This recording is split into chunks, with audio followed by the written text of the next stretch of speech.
All right, next chapter with Joseph. Berlin, Germany, 1939. One day from home. It was like they were invisible.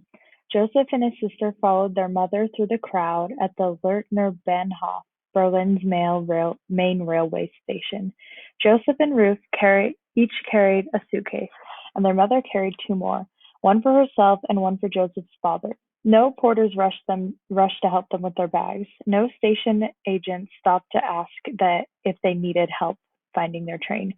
The bright yellow Star of David armbands the Landaus wore were like magical talismans that made them disappear. Yet no one bumped into them, Joseph noticed.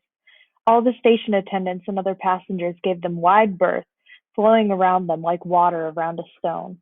The people chose not to see them. On the train, Joseph and his family sat in a compartment labeled J for Jew, so no real Germans would sit there by accident. They were headed for Hamburg, on the north coast, where his father would meet them to board their ship. The day they had gotten Papa's telegram, Joseph's mother booked tickets for all four of them to a place that would to the only place that would take them, an island half a world away called Cuba. Ever since the Nazis had taken over 6 years ago, Jews were fleeing Germany.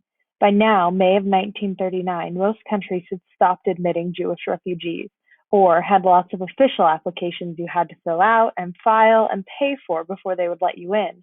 Joseph and his family hoped to one day make it to America, but you couldn't just sail into New York Harbor. The United States only let in a certain number of Jews every year, so Joseph's family planned to live in Cuba while they waited. I'm hot, Ruthie said, pulling at her coat. No, no, her mother said. You must leave your coat on and never go anywhere without it. Do you understand? Not until we reach Cuba. I don't want to go to Cuba, Ruth whined as the train got underway. Mama pulled Ruth into her lap. I know, dear, but we have to go so all of us will be safe. It'll be an adventure. Ruthie would have started kindergarten that year if Jews were still allowed to go to school. She had bright eyes, wild brown hair cut in a bob and parted on the side, and a little gap between her two front teeth that made her look like a chipmunk.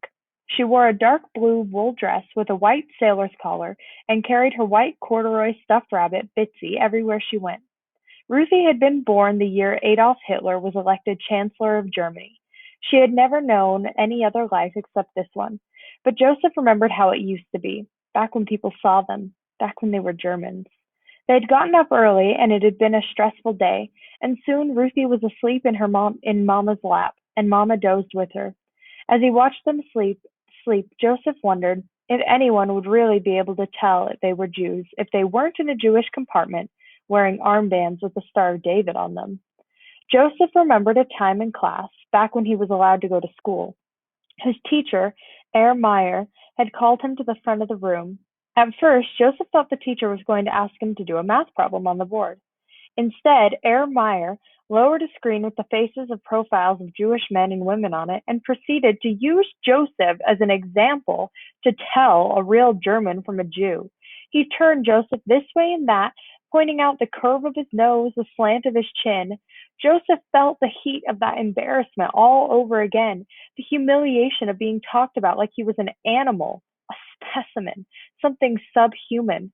Without these stupid armbands, without the letter J stamped on his passport, would anyone know he was Jewish? Joseph decided to find out. He left the compartment quietly and walked along the corridor, past the other Jewish families in their compartments. Beyond the next door was the German part of the train. Heart in his throat, skin tingling with goosebumps, Joseph took the paper armband with the Star of David off his arm, slid it into the inside of his jacket, and stepped through the door. Joseph tiptoed through the corridor. The German train car didn't feel any different than the Jewish car. German families talked and laughed and argued in their compartments just like Jews. They ate and slept and read books like Jews. Joseph caught his reflection in one of the windows. Straight brown hair slicked back from his pale white forehead, brown eyes behind wire frame glasses that sat on a short nose, ears that stuck out maybe a little too far. He was about average height for his age. He wore a gray double-breasted pinstripe jacket, brown trousers, and a white shirt and blue tie. Nothing about him actually matched the pictures on Herr Meyer's presentation on how to identify a Jew. Joseph couldn't think of any Jewish people he knew who did look like those pictures. The next car was a dining car. People sat at little tables, smoking, eating, drinking, as they chatted or read the newspaper or played cards. The man at the concession stand stole newspapers, and Joseph took one and put a coin on the counter. The concession stand man smiled. Buying a paper for your father? He asked Joseph. No, thought Joseph. My father just got out of a concentration camp. No, for me, Joseph said instead. I want to be a journalist one day. Good, the newsagent said. We need more writers. He waved a hand at all the magazines and newspapers. So I have more things to sell. He laughed, and Joseph smiled. Here they were, talking like two regular people. But Joseph hadn't forgotten that he was Jewish. He hadn't forgotten that if he were wearing his armband, this man wouldn't be talking and laughing with him. He'd be calling for the police. Joseph was about to leave when he thought to buy Ruthie a piece of candy. Money had been tight since his father lost their job, and she would enjoy a treat. Joseph took a hard candy from the jar and fished in his pocket for another thing. He found one and put it on the counter and paid for the candy. But when he'd removed the coin, his armband slipped out too. It fluttered to the floor, the Star of David landing face up for all the world to see. A fist closed around Joseph's heart, and he dove for the armband. Stump! A black shoe covered the armband before Joseph could grab it.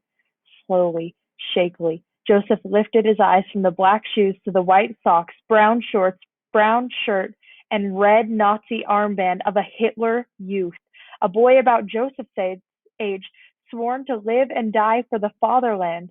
He stood on Joseph's armband, his eyes wide with surprise. The blood drained from Joseph's face. The boy reached down, palmed the armband, and took Joseph by the arm. Let's go, the boy said, and he marched Joseph back through the dining car. Joseph could barely walk. His legs were like lead, and his eyes had lost their focus.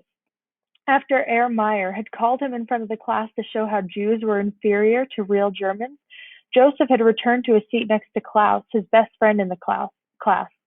Klaus had been wearing the same uniform this boy did now. Klaus had joined the Hitler Youth, not because he wanted to, but because German boys and their families were shamed and mistreated if they didn't. Klaus had went to show Joseph how sorry he was that Herr Meyer had done that to him. That afternoon, a group of Hitler Youth were waiting for Joseph outside the school. They fell on him, hitting and kicking him for being a Jew and calling him all kinds of names. And the worst part was, Klaus had joined them. Wearing that uniform turned boys into monsters. Joseph had seen it happen.